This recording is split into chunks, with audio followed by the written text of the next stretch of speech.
Welcome to the Chimney and Fireplace Success Network, a weekly broadcast sponsored by CVC Coaching, hosted each week by industry speaker, coach, author, and educator Sheryl Isenhour. Our presentations are produced to assist business owners and managers in turning their business dreams into their business realities. And now, here's your host, Sheryl Isenhour. And I want to welcome you to another episode of the Chimney and Fireplace Success Network. This is our podcast sponsored by CVC Success Group, where we try to bring you some little gold nuggets, tips, and tactics that can help you be more successful in moving your business to your dreams. That's one of our things here at CVC. We love to help people take their business dreams and turn them into their business realities. Well, you know, as we research the market out here and we see what's going on, we recognize that one of the most challenging things that most managers have to face today is, how do I get people onto my team? It's a frustration as you look at social media. We always see this. People are complaining about people not showing up for interviews. People don't want to work. I can't find the right people. There's no one out there. And a multitude of excuses are going on. But the real true fact is, the people that are really drilling down on this problem and have developed a process, they're succeeding. They are finding people, but it has to be a process. So during today's episode, I've got a special guest here with me. She's a member of our team here at CVC Success Group, and that is Sheryl Isenhour. So one of the things that Sheryl has developed in the last year is, we have started at CVC Success Group a hiring process where we're actually doing hiring for companies in the chimney and hearth industry. And a lot of people have signed up with this. So Sheryl does a lot of hiring. This has taken up probably 80 to 90% of her workday now, is involved with working in the hiring process. So Sheryl, you ready to start with this today? Ready anytime you are. There you go. Okay, so to start with, you got to get fishing for your people. In order to fish for your people, you got to put together an ad and different things that you can do to market what you're looking for. So Sheryl, how important is the wording for an ad that's going to be successful, and what's some examples of proper wording that people can use? Let me ask you a question before we go into that. How long would you have remembered the hamburger if somebody would have said, "Where's the hamburger?" instead of "Where's the beef"? Problem, I remember the hamburger, but I sure remember that little, where the beef is. That was the Wendy's commercial. It is, and the thing is, an ad has to be about that memorable, because you've got people out there, they're reading through a bunch of ads. If you think people are only replying to your ad, you're entirely mistaken. I mean, they're going through and hitting every ad that they think they like, and it's a basis of what catches their eye. Same way as when you're hiring, what catches my eye. It's all in the words and the phrases you use. So what's some of these words? What are key words that attract people's attention? I know that's one of the things you do a lot of times, is help people get their ads where they have the proper wording in it.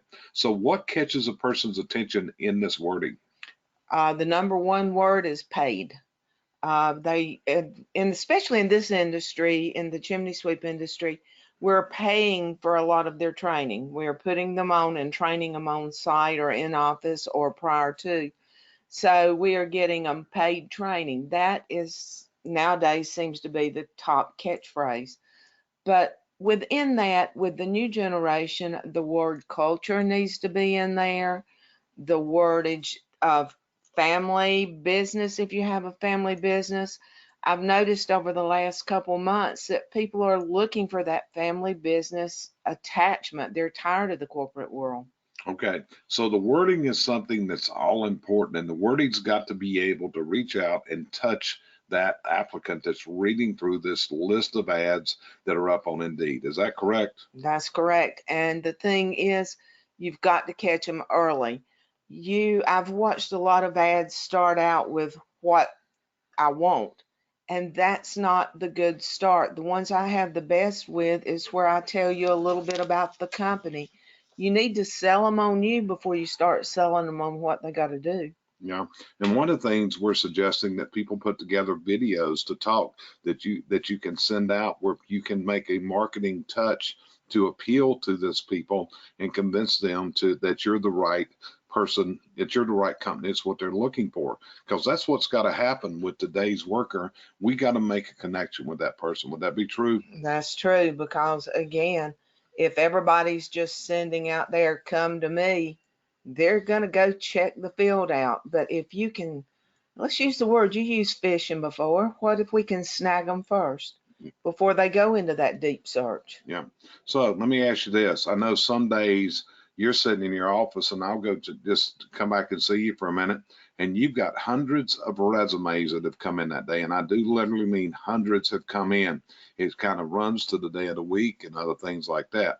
But how do you filter through this stack of resumes? Because I've had some people tell me, and they are your clients now where you're helping them, but they see 50 to 75 resumes, and having the time and the ability to filter through to these was a tough thing. So how do you filter through who is a worthy applicant to follow up on? Well, actually, the first thing I look for is how many jobs you've had in the last X amount of years. I mean, if you've got a new job every year, I don't want to be your next 1 year job. So I automatically niche those. Those are my first out. Then I start looking for the ones that have the qualities that the people are looking for. Some want people that sell, some don't. Some want age differences, abilities. It depends on the ad, but the thing is, I'm looking for who has the most qualities that I'm looking for. And there's always questions put in there, and I need to know, are those questions answered? How many years of construction background? How many years of whatever I need for that particular client? And if you don't answer those questions or you don't have those qualifications, then unless it's a trainable field that we're willing to train in, I usually push them to the side. So if you got 100 applicants, how many of that 100 applicant percentage wise do you think you would actually consider following up on? 1 to 2. So you're looking at likelihood of only 1 to 2% of the prospects actually qualify to move up to the next stage in the interview process. Would that be correct? Yeah, and some days you don't even pull that. Every now and then you'll find 3 or 4 in one pot, but that's a rarity. The main thing is there are so many coming in, and they're time orientated because, as you know, Indeed's not there for free. So they're there to make money. So the more money you've boosted with, the longer you stay at the top, the more resumes I'm going to get. That doesn't mean the more qualified resumes I'll get. Mm-hmm. So one of the things that you do in your process is you send a cultural questionnaire to the applicants. What are you looking for from this cultural questionnaire that you're sending them? What's the purpose and what's the goal in this part? Well, it's kind of twofold. One of it's kind of personal here is to find out if you can follow instructions, because if they can't follow an instruction to at least return a form, they're going to be hard to follow your instructions. The others are the cultural questionnaires the questions are set to find out how they're going to fit in your company. How do they feel about, let's say they had a friend that stole one day or even clocked in at the wrong time. How did they deal with it? Where do they stand? How much do you want to cut out before you have to deal with these situations? Okay. And then, one of the things in the interview process is to do a phone interview before you set up a face-to-face interview. In your case, you've moved to a higher level. You're doing yours via video conference. I believe you use Skype or Zoom. And then whenever you have this, you're actually doing it where it's in the form of a video call and you record this conversation. Why do you do this in the video call instead of with a telephone call? Well, the thing about it is when you're doing a face-to-face with somebody, let's face it, we're all used to FaceTime on Facebook. So you can see the person, I can see their emotions. People don't realize how much you can deal with a person and see what they're doing by just seeing them as opposed to hearing the words, because you can see it in their eyes, you can see it in their emotions, you can see if they smile. The thing is, I do it in a very laxed way, and by laxed I mean I want to get them talking, I want them to feel comfortable, I want them to understand that we're here to give them a position if they're qualified for this job. And so they get very comfortable, and we giggle sometimes, but it gives, also when I send it to my client, it gives them a feel for the real person instead of the stomp person that's going to come in for a face-to-face interview with their employer. Okay. And then you also provide testing and assessment during your process. What's some of the testing and assessments that you suggest to be used with new hires in the interview process?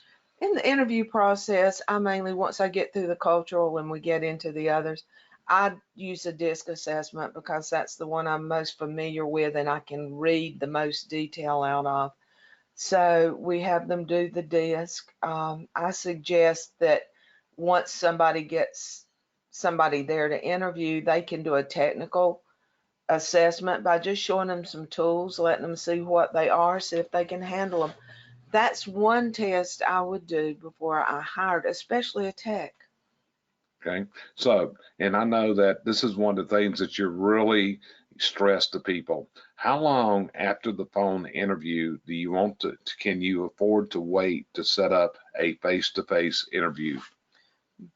That that depends, but we have found out real quickly that if this person's a good candidate, they're a good candidate for several different companies. And if you're not the first to react, you may not get them in your employment. I try to have my client to at least tell me whether they want to interview within 24 hours, if not before that, so I can get back to the client and get something set up very quickly. Again, if they're a good candidate, somebody's going to get them.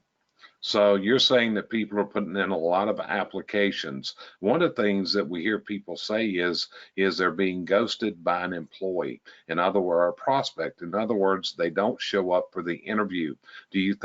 What do you think the reason is why people don't show up for a face-to-face interview? Well, a lot of times, actually, two this past week, they got another job before they got to the interview that they were supposed to go to there. One actually called and let us know. The other just doesn't show up. And a lot of them just don't show up, I think, because they get cold feet or they didn't really want the job to begin with. It's kind of like the dog that catches the car. It's like, okay, I've got it. Now what do I do with it? So, but you can't let that discourage you in the process when you do get ghosted. And then also another thing is you got to be aware sometimes your company may have reviews on Indeed or other job sites that you have former employees posting on. So one of the things that you want to do is make sure that you don't have your reputation being ruined somewhere out on the internet where former employees that you may have terminated or whatever reason could be working against you. So to be aware of what's out there. Would you agree with that? I have a lot of the candidates I talk to that have, before we have had our face to face, they've gone on the website and read the reviews. And that's one of the things that comes back to me. This seems like a really good company. I read their reviews. I saw their websites. Your websites are important. What you say on your websites are important because these people are going to go, if they're going to be a good candidate, they're going to do their due diligence before they meet me on that first interview. So if someone hasn't looked at the company website before the interview and doesn't know anything about the company, where does that move their rating with you as far as a prospect? It drops them considerable. The thing is, I didn't notice that for the first two or three. I didn't put that as really high on the process. Thought they were being a little laxed. But now, if they don't take the time to see where they're going, they're not interested in that job. Okay. So, we're going to continue this series of podcasts because the next one I'm planning will bring another team member on who's Brandy Biswell, and we're going to talk about the onboarding process. Sheryl, how important is the onboarding process after you have found the right candidate and they have been hired and they go to work? How important is that first day in the onboarding process over the coming weeks for the success of that candidate? I think that's the most important thing that we've tripped over in years, because as you and I both know, we come from the old school. When you put them out there, throw them to the wolves and assume they would pick up and go on. But it's not like that anymore. You've got to bring them into the company where they're appreciated and where you appreciate them. And it makes a bonding. It's just kind of like a mother and a child. If you can bond with this employee on the first day, make your business seem like a place he wants to work, he'll put forth a better effort. So it's extremely important. And it's important to go on after that into the training while you're doing your onboarding. You don't want them to get out there and not know what they're going to face. We have some programs that gives them the verbiage to use so they understand when they get in a man's truck with somebody what a particular piece of the chimney is. They don't have to not ask because they feel stupid. They know the answer. Okay, so going on from here, Sheryl, you're available to help people as a consultant to put together their own hiring processes and to put this process together, or you're also available to actually do the search for people. So if someone wants to get in touch with you, how do they reach you to set up a conversation?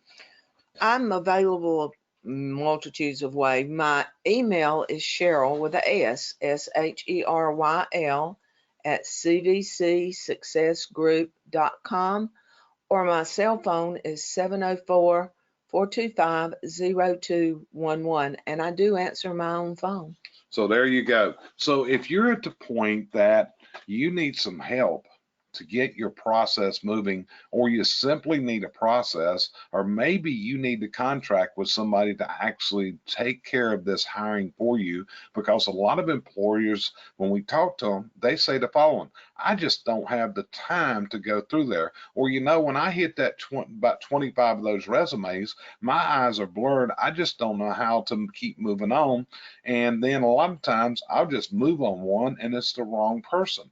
So hiring and recruitment is very important to grow your business. You got to bring the right team members on. It's going to take you some time. It's not going to be easy. It's a time-consuming process. Sheryl, would you agree it takes a lot of time? It takes a lot of time. So it's going to take some time, but if you need some help doing this, let Sheryl know. She's given you her email address and she's given you her phone number. Reach out to her, text her on her phone number, whatever. Set up a time to talk. Maybe she can help you filter through this hiring maze and come up with a success plan for you. And this ends this episode of the Chimney and Fireplace Success Network. It's brought to you every time we present. It's from our company, CVC Success Group. Keep in mind, we have our online virtual education platform. It's what we call Basecamp. It's available to anyone to really take their training up to the next level. And with the various discounts in effect, you can actually train your people for less than $1.50 per day now, less than $1.50 per day. So let us know here at CVC Success Group how we can help you move your business dreams and make them your business realities. Thanks for joining me. It's been an honor, it's been a privilege, and it's been a pleasure. And I look forward to talking to you next time when we talk about onboarding. Talk to you later. Thanks for joining us here each week at the Chimney and Fireplace Success Network, sponsored by CVC Coaching, providing you the coaching and educational outreach services you need to move to your dream destination in business and in life.